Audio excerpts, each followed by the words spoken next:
जो हम पढ़ रहे थे मोल कॉन्सेप्ट के बारे में, तो आज हम इसमें कुछ और न्यूमेरिकल डिस्कस करेंगे मोल कॉन्सेप्ट से रिलेटेड। तो मोल के बारे में मैंने आपको पहले ही बताया था। मोल क्या है? अमाउंट ऑफ द सब्सटेंस को मेजर करने की यूनिट है। 1 मोल किसको डिफाइन करता है? एक फिक्स नंबर को। That number is Avogadro number, जिसकी वैल्यू कितनी है? 6.022 × 10⁻23। क्लियर आपको? तो कुछ न्यूमेरिकल है जो मैं आपको अभी डिस्कस करके बताती हूँ यहाँ पर। फर्स्ट क्वेश्चन आप देखिए, ये जो न्यूमेरिकल मैं वो करवा रही हूँ, ये सभी आप अपनी फेयर नोटबुक में भी राइट डाउन कर लेना इनको। फर्स्ट न्यूमेरिकल आपका, calculate the mass of 1 molecule of sulphur dioxide.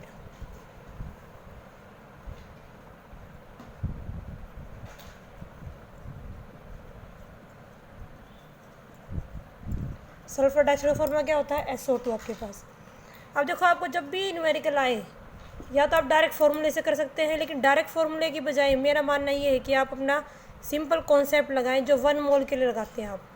तो आप सीधा कोई भी न्यूमेरिकल आए तो उसके बारे में आप 1 मोल के लिए लिख लीजिए। 1 मोल SO2 का मतलब इसके अंदर कितने मॉलिक्यूल? 6.022 × 10⁻23 मॉलिक्यूल्स। किसी भी सब्सटेंस के एक मोल का मास किसके बराबर होता है? मॉलिक्यूल है तो उसके मॉलिक्यूलर मास के बराबर, और एटम है तो उसके एटॉमिक मास के बराबर। अब SO2 का मॉलिक्यूलर मास कितना होगा? 32 सल्फर का, और ये 16 2 आपके पास कितना होगा? 32 + 32 64। क्लियर आपको? तो कितना है? 64 ग्राम पर मोल आपके पास। अब हमें क्या पूछ रहा है? Mass of 1 molecule of SO2। तो आपको क्लियर है? देखो, अब मैंने आपको उस दिन भी एक बात बताई थी, आप इसमें यूनिटरी मेथड लगाएं। अब हमें एक मॉलिक्यूल का मास निकालना है, तो हमारे पास क्या इक्वेशन है? इतने मॉलिक्यूल का मास कितना है? 64 ग्राम। तो एक मॉलिक्यूल का मास कितना होगा? 64/6.022 × 10⁻23। क्लियर है? अब मैंने आपको इजी कैलकुलेशन बताई थी आपको कि 1/अवोगाड्रो नंबर की आप वैल्यू याद कर लीजिए। कितनी होती है? 1.66 × 10⁻24। इसको अगर आप सोल्व करेंगे तो आपको आ जाएगा 1.06 × 10⁻22 ग्राम। अब 24 में रखना चाहे 24 में रख सकते हैं आपके पास इस वैल्यू को। तो ये आपका क्या है? इसका 1 मॉलिक्यूल का मास। ऐसे आपके पास सेकंड है, calculate the mass of 1 molecule of sucrose.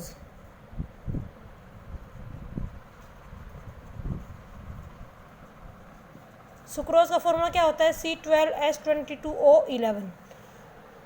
तो आप डायरेक्ट फॉर्मूला भी लगा सकते हैं। किसी भी सब्सटेंस के एक मॉलिक्यूल का अगर आपको मास निकालना है तो उस सब्सटेंस के मॉलिक्यूलर मास को किससे डिवाइड कर दो आप? अवोगाड्रो नंबर से। 1 मोल C12H22O11 का मतलब क्या है? कितने मॉलिक्यूल्स? 6.022 × 10⁻23 मॉलिक्यूल्स। अब इसका मास कितना होगा? इसका मॉलिक्यूलर मास निकालो, आप कितना आएगा? 342 ग्राम पर मोल। अब हमें एक मॉलिक्यूल का निकालना है। एक मॉलिक्यूल का मास क्या होगा? 342/6.022 × 10⁻23। यहाँ पर भी 1/अवोगाड्रो नंबर की वैल्यू आप रखेंगे, और आपके पास आंसर आपका क्या आएगा? इसके अंदर 5.68 × 10⁻22 ग्राम। तो मैंने आपको ये एक पैटर्न बताया। मान लो एक मॉलिक्यूल क्या या एक एटम का मास निकालना हो किसी भी सब्सटेंस का, तो एटम है तो उसके एटॉमिक मास को अवोगाड्रो नंबर से डिवाइड कर दो। मॉलिक्यूल है तो उसके मॉलिक्यूलर मास को अवोगाड्रो नंबर से आप डिवाइड कर दो। क्लियर आपको? नेक्स्ट टाइप का न्यूमेरिकल हम देखते हैं। ये न्यूमेरिकल आप अपनी नोटबुक में कर लेना। तो नेक्स्ट न्यूमेरिकल है हमारे पास बेटा, calculate the number of atoms of each kind in 10.6 gram of Na2CO3। तो देखो, आपके पास आपको ऐसा कोई भी क्वेश्चन आए कि आपके पास, जैसे आपके पास Na2CO3 है, तो इसमें पूछ रहे हैं कि ईच काइंड ऑफ एटम, कि ईच काइंड इसमें कौन कौन से एटम है? सोडियम एटम है, कार्बन एटम है और ऑक्सीजन एटम है। तो हमसे क्वेश्चन ये पूछा है कि इसमें इन तीनों के कितने एटम प्रेजेंट होंगे 10.6 ग्राम ऑफ Na2CO3 में। तो सबसे पहले हम इसके अंदर क्या निकालेंगे? आपके पास number of moles. Number of moles निकालो सबसे पहले आप।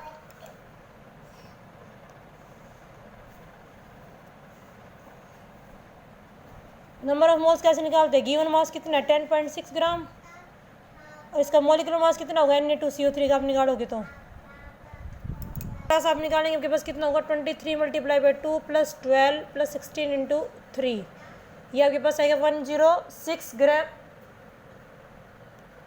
पर मोल। तो आपके पास कितने आ गए, आपके पास नंबर ऑफ मोल्स, पॉइंट आपके पास कितना होगा 10, तो आपके पास कितना होगा 0.1 मोल। अब देखो, अब हमें 0.1 मोल में निकालना है। अब हमें ये पता है 1 मोल Na2CO3 का मतलब क्या है।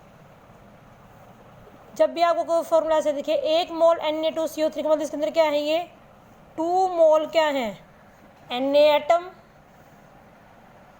1 मोल क्या आपके कार्बन एटम, और इसे कितने मोल है 3 मोल ऑक्सीजन एटम। क्लियर है।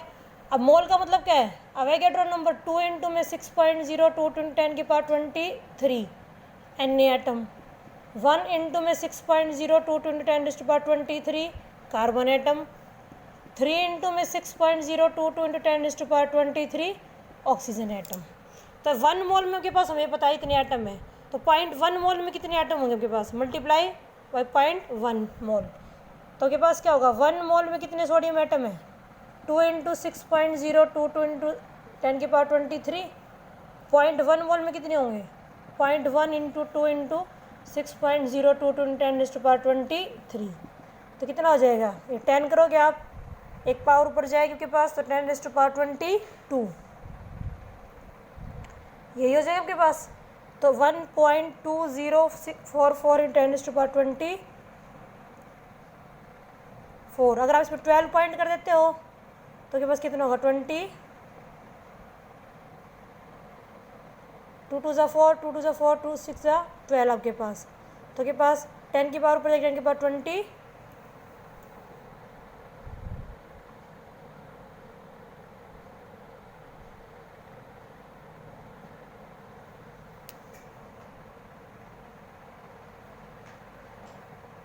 टू आपके पास। नंबर ऑफ कार्बन एटम्स, 1 मोल में कार्बन एटम कितने हैं 6.02 × 10⁻23, 0.1 मोल में कितने हो जाएंगे 6.02 × 10⁻23 मल्टीप्लाई बाई 0.1, कितना आपके पास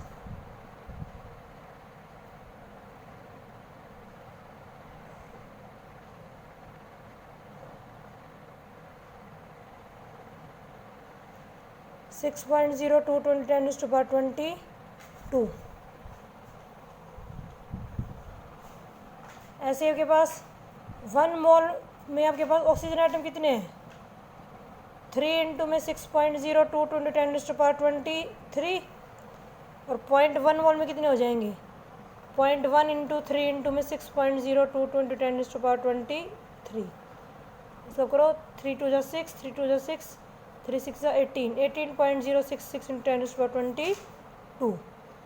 तो सीधी सी बात आपके पास क्या है, कोई भी फॉर्मूला, मान लो कि बस ये फॉर्मूला है C6H12O6, इसमें आपसे पूछा जाए कि मान लो कि 18 ग्राम ग्लूकोज में कार्बन हाइड्रोजन ऑक्सीजन आइटम कितने होंगे, तो आप क्या निकालोगे इसमें नंबर ऑफ मोल्स। तो आपको ये देखना है जो भी फॉर्मूले में आपको दिखते हैं 1 मोल में कितने हैं 6 मोल, तो क्या है कार्बन एटम, 12 मोल कितने हाइड्रोजन एटम, 6 मोल क्या आपके ऑक्सीजन एटम। तो आप उसको मल्टीप्लाई करके उसके नंबर ऑफ मोल निकाल के उसको उससे मल्टीप्लाई कर दो, आपके क्या निकल जाएंगे number of each kind of atoms.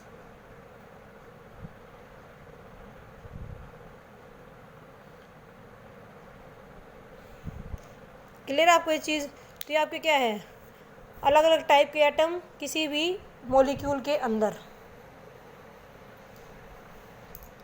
Clear आपको। तो इस टाइप से आप जब तक आप मोल कॉन्सेप्ट के न्यूमेरिकल जितने आप करेंगे उतने ही आपको समझ में आएंगे। तो आप ऐसे कितने भी न्यूमेरिकल इसके आप कर सकते हैं। ठीक है बेटा, हम नेक्स्ट चैप्टर स्टार्ट करेंगे। इससे पहले मैं आपको कुछ न्यूमेरिकल से और सेंड कर दूंगी ताकि आप प्रैक्टिस करें। इसमें आप एक कॉन्सेप्ट और देख लीजिए, वॉल्यूम का कॉन्सेप्ट।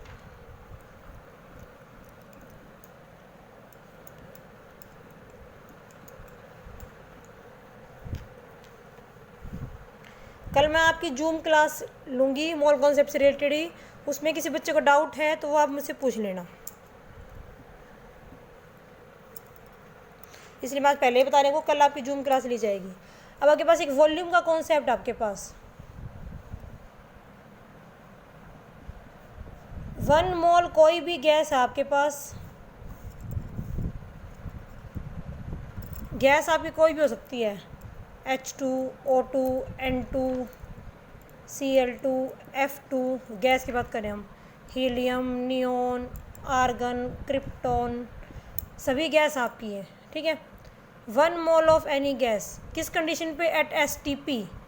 STP कंडीशन में क्या होती है, स्टैंडर्ड टेम्परेचर प्रेशर। टेम्परेचर कितना आपके पास 298 केल्विन, प्रेशर कितना आपका 1 atmosphere,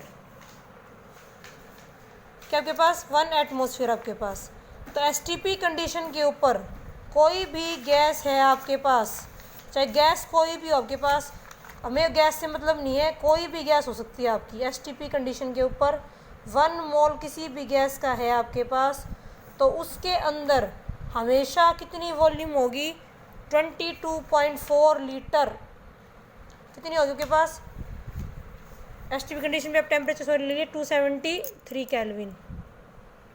1 mole of any gas at STP condition 273 kelvin मतलब कितना है 0 डिग्री सेल्सियस, और प्रेशर कितना आपके पास 1 एटमॉस्फेरिक प्रेशर।